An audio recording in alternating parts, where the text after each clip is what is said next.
Good morning বন্ধুরা, কেমন আছো সবাই? আশা করি প্রত্যেকে ভালো আছো। তো আমিও খুব ভালো আছি। জানো, আজকে আমি অনেক দিন পর বাড়ি যাব।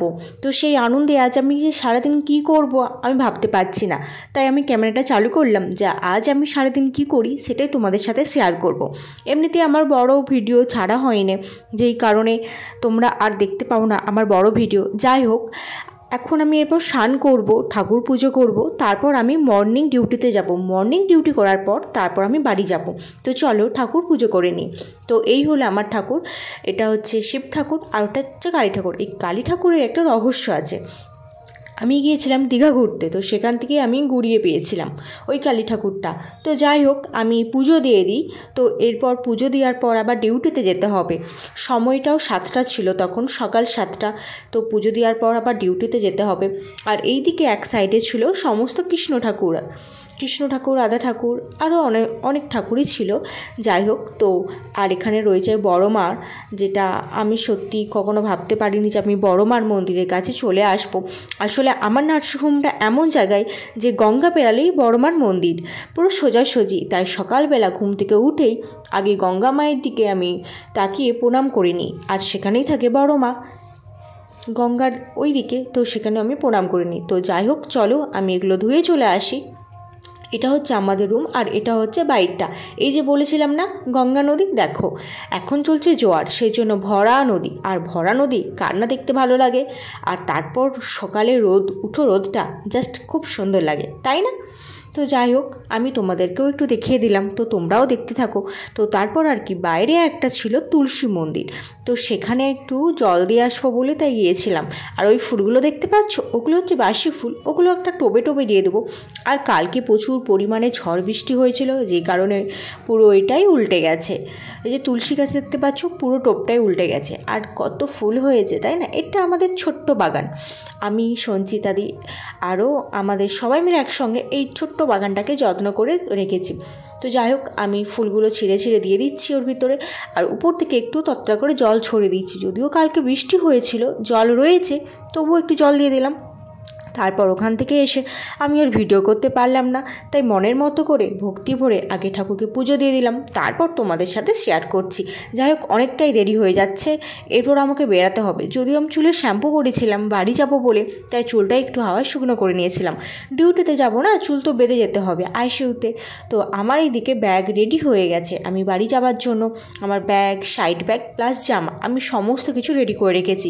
তো এরপর আমি ডিউটিতে চলে যাব। চলো, আমি রেডি হয়ে গেছি। আমাকে ডিউটি ড্রেস পরে কেমন লাগছে অবশ্যই কমেন্টে জানিও। তো চলো আমি এরপর ডিউটিতে যাই।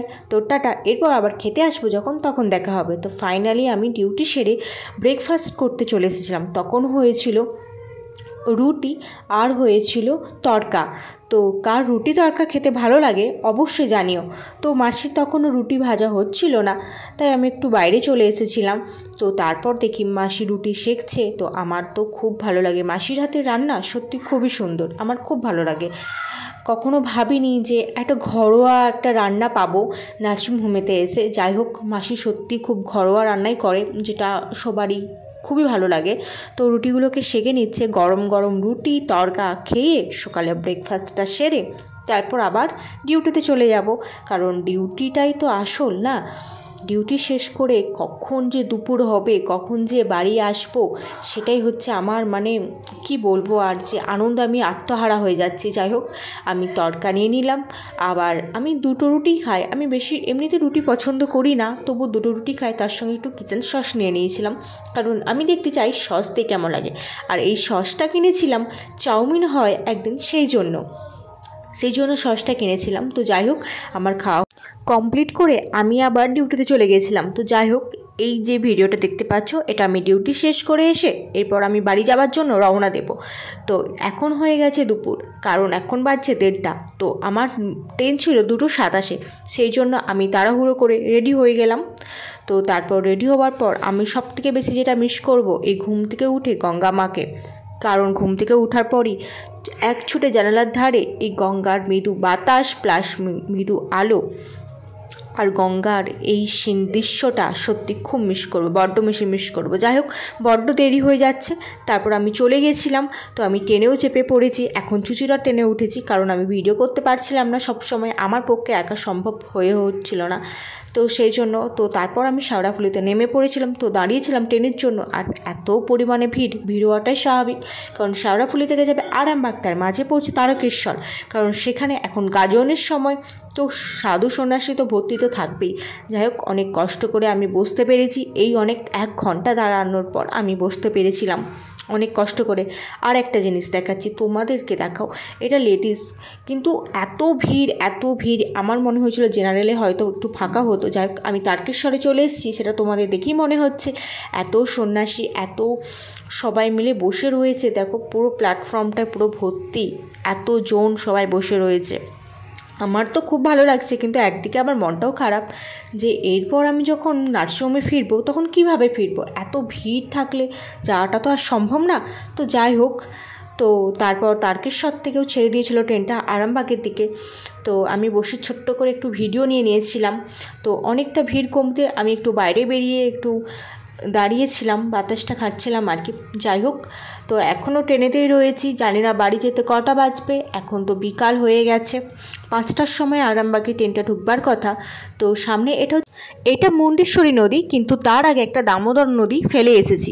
যাই হোক, চলো সামনের দিকে আগানো যাক। এরপর আস্তে আস্তে আরামবাগে ঢুকবো। তো দেখে মনেই হচ্ছে যে আরামবাগে ঢুকে গেছি, কারণ আস্তে আস্তে মাঠ থেকে এত বড় বড় ঘর। যাই হোক, ওই যে দূরে যেটা দেখতে পাচ্ছ, এটা আমাদের কাকিমাদের বাড়ি, সেজন্য জুম করে দেখিয়ে দিলাম আর কি। তো চলো, ওরা আর কি আমাদের পাড়া ঘর থেকে উঠে এসে আরামবাগে ঘর করে থেকেছে। তো আমি ট্রেন থেকে নেমে আমি আর ভিডিও করতে পারলাম না, তো বাস স্ট্যান্ডে এসে আমি আবার ভিডিওটা চালু করেছি। এরপর হচ্ছে সবথেকে বড় যেটা কষ্টকর, বাস খোঁজা। সেটা হচ্ছে আবার যেখানে সিট থাকবে সেইখানে। তো যাই হোক, বাস অনেক কষ্ট করে একটা খুঁজে পেয়েছি, এটা আবার 6টার সময় ছাড়বে। তো চলো উঠা যাক। তো পুরো যখন আমি বাসে উঠি, পুরো ফাঁকা, কেউ ছিল না, কারণ তার আগে আরও বাস ছিল, তো সেখানেই মানুষ চলে গিয়েছিলো। আর এটা তখনও পুরো ফাঁকা, কারণ আমি 5:30 নাগাদ বাস স্ট্যান্ডে পৌঁছে গিয়েছিলাম। তো যাই হোক, বাস ছেড়ে দিয়েছে, মানে বাস ছাড়বে আর কি। তো আমি সেজন্য ছোট্ট করে একটা ভিডিও করে নিলাম। যাই হোক, বাস ছেড়ে দিয়েছে। আমাদের বাড়ি তো পুরো গ্রামে, সেটা আমি তোমাদের প্রথমেই বলেছিলাম, ওখানে শুধু মাঠ ছাড়া আর কিছুই দেখতে পাবে না। তো চলো যাওয়া যাক। আমার তো খুব আনন্দ হচ্ছে। এখন বাজছে 6টা, এরপর বাড়ি যেতে অন্তত 7টা কি 8টা বাজবেই। যাই হোক, এখন আস্তে আস্তে সন্ধে হয়ে যাচ্ছে। যাক, সন্ধে হয়েও গেছে। এখন বাসেতে প্রচুর পরিমাণে ভিড়, কারণ এই টাইমটা ভিড় হওয়াটাই স্বাভাবিক। আস্তে আস্তে আমাদের বাড়ির ওই দিকে যেতে যেতে বাস থেকে ভিড়টা কমে যায়। যাই হোক, চলো যাওয়া যাক। আমি যে কতদিন পর বাড়ি যাচ্ছি তার নাই ঠিক। আর কত সুন্দর পূর্ণিমার চাঁদটা দেখতে খুবই ভালো লাগছে। আর বাড়িতে যাবো, যে রেস্ট নেব, একটু শোবো, এই আর কি। কারণ এতটা জার্নি করে যাচ্ছি, একটু রেস্ট না নিলে হবেই না। তো চলো যাওয়া যাক। তো আমি বাড়ি চলে এসেছি।